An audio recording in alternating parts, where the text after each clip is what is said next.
भोजपुरी में पहला बार शायद ही भइल बा। जहाज से फाइट भइल अथी वाला रेसिंग वाला जहाज से। और बहुत अच्छा लगता है। आए दिन हमने हिंदी फिल्म में देखा था लेकिन भोजपुरी में देखा था तो अच्छा लगा। हम आप अरे मेघाश्री तो लाजवाब एक्टिंग। मेघाश्री के एक्टिंग के जवाब नहीं। फरिश्ता में भी जो एक्टिंग मेघाश्री के बा वो एक्टिंग के कोनो काट नहीं के। तो एक्टर बड़ी और एक्टर ही फिल्म के खूबसूरत बना। का कभी आप एकरा से पहले कोनो भोजपुरी फिल्म में इतना बड़का बड़का बंदूक चलावत कोनो हीरो के देखले रही?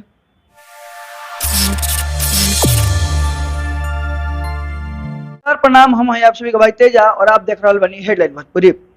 अभी कुछ समय पहले संघर्ष 2 के ट्रेलर लॉन्च भइल बा, तो आप सभी देखले हो कब। ओकरा में खेसारी लाल यादव जी एक अलग लुक में एक अलग अंदाज में नजर आवत नहीं। आई हमारे साथ है आज भोजपुरी के फेमस राइटर यानी पवन पांडे जी मौजूद बनी। कैसन बनी भैया? प्रणाम नमस्कार। और जितना लोग देखा था हेडलाइन भोजपुरी आप सबके नमस्कार बा प्रणाम बा। और ये चैनल के लाइक करी सब्सक्राइब करी वीडियो अच्छा लगा तो जरूर से करी। बहुत अच्छा बा। भैया ये बताइए कि संघर्ष 2 ट्रेलर देखनी है आप?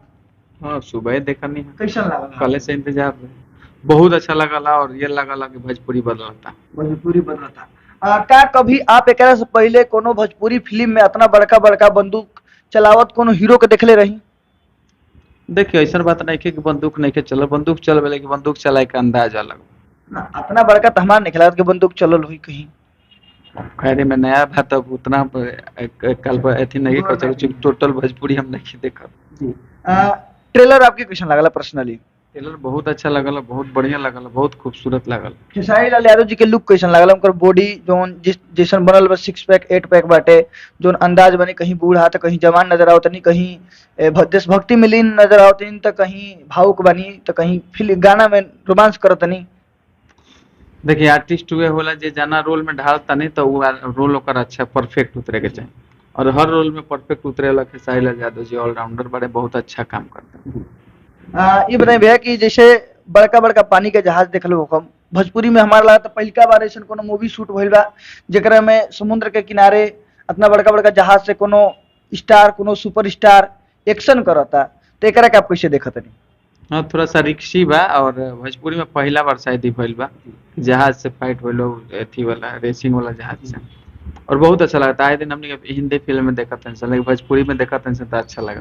फरिश्ता के बाद खेसारी लाल यादव के दूसर का बड़का धमाका बा। फरिश्ता में काफी ऑडियंस जोन खासकर महिला वापिस सिनेमा घर में आयल रही जा, तो का लागत है संघर्ष 2 के कितना बड़का रिकॉर्ड बनाई और कैसन एकर ऑडियंस के कैसन प्यार मिली? बहुत बढ़िया मिली। और फरिश्ता जौन फरिश्ता रहे फिल्म वो भोजपुरी के दर्शक के बहुत सारा थिएटर तक लेके आ गइल बा। और संघर्ष 2 भी यही में करी। जोन जोन नवयुवक लड़का बनन जा उ कहलन जे कि भोजपुरी में आज भी अश्लील बाटे, भोजपुरी में उहे पुराना कहानी बाटे, तो उनकरा खातिर का कहम ई जोन फिल्म आ रहल बा? उनका कहते ये कब कि एक बार जरूर संघर्ष 2 जाके देखें आपके खुद पता चले कि भोजपुरी कितना आगे बा। अभी एकरा में फिल्म में संघर्ष 2 में खेसारी लाल यादव जी के बेटी यानी कीर्ति यादव के भी कुछ रोल बाटे, ओकरा के आप कैसे देखत नहीं?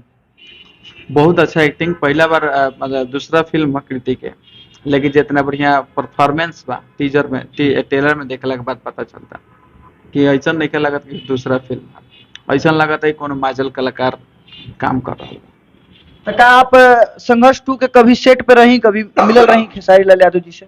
ना संघर्ष 2 के शूटिंग पे नहीं गए क्योंकि विदेश भय रहे और इन्हें पूना में भय रहे बहुत अलग अलग स्टेट में बैठे बिहार यूपी में ना भय रहे ऐसे ना जा एकरा में संघर्ष 2 में जैसे फरिश्ता में और भी कई पिक्चर में मेघाश्री नजर आयल रही, संघर्ष 2 में भी मेघाश्री बाड़ी, तो इनकरा के आप कैसन अदाकारा देखत नहीं? इनकरा बारे में अगर का कुछ कहम आप?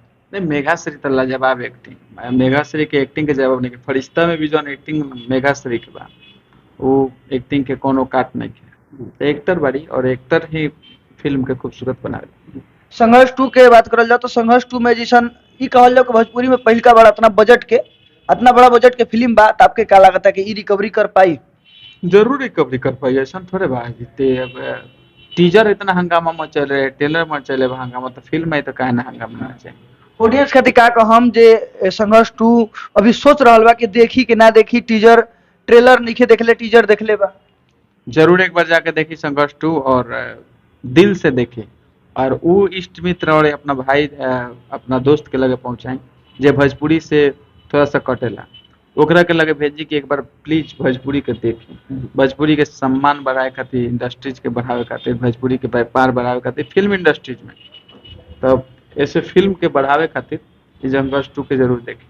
एक सवाल भैया आपसे और बा कि जैसे कीर्ति यादव के एक टेकरा में नजर आ रहा बा ई फिल्म में, आपके इन फ्यूचर कीर्ति यादव के भविष्य का लागत है? ऐसा बता रहे कि वो फिल्म में क्या पढ़े वाली लड़की भी है और बहुत तेज पढ़े में लगती है, हमने पर्सनली जानते हैं और बहुत पढ़े ऊपर एम थी भारतीय सिविल सेवा परीक्षा बा, वो तो एक्टिंग डायरेक्टर लोग बोल देहल करे के तो कर ले। अच्छा, वैसे बात कर लो खेसारी लाल यादव जी के, तो आप तो काफी ज्यादा करीबी बनी उनका वहाँ के। हाँ हमनी के गांव से बने सन तो करीबी तो रहबे करे से। तो वहाँ के ई एक्टिंग के जौन जुनून बाटे ई कैसे इतना बेहतरीन भोजपुरी में ई कहीं कि अभी नंबर 1 एक्टर बनी, तो ई जुनून ई एक्टिंग कहाँ से आपके का लागेला एकर पीछे का राज? देखिए एक्टिंग जन बा तन गॉड गिफ्टेड होला और गॉड गिफ्टेड के साथे साथे अपन मेहनत होला और भगवान के देनी बा, इतना कहीं उ सीखे नहीं गए एक्टिंग और गायकी, भगवान की कृपा और माता रानी के आशीर्वाद से इतना आगे बा। तो देख सकत नहीं यहाँ के रही हमारा साथे भोजपुरी के राइटर पवन पांडे जी, जहाँ के संघर्ष 2 के हती पूरा के पूरा खेसारी लाल यादव के फैन से और पूरा भोजपुरी समाज से अपील करी है कि एक बार आके जरूर हॉल में फिल्म के प्यार दुलार दी। वैसे इंटरव्यू के लेके आपके क्या राय बा, और का ये फिल्म आप देखे जाइम तो काहे देखे जाइम, अगर ना देखम तो काहे ना देखम? हमार मानी तो एक बार फिल्म जरूर देखी और खेसारी लाल यादव जैसे बेहतरीन कलाकार के भोजपुरी के माटी के लाल के आगे बढ़ावे खातिर एक बार हॉल में जाए के चाहिए। आप सभी ऐसे ही हमारे साथ बनल रही, हम हैं आप सभी के भाई तेजा, और आप सभी देखते रहिए हेडलाइन भोजपुरी। जय हो भोजपुरी से बात।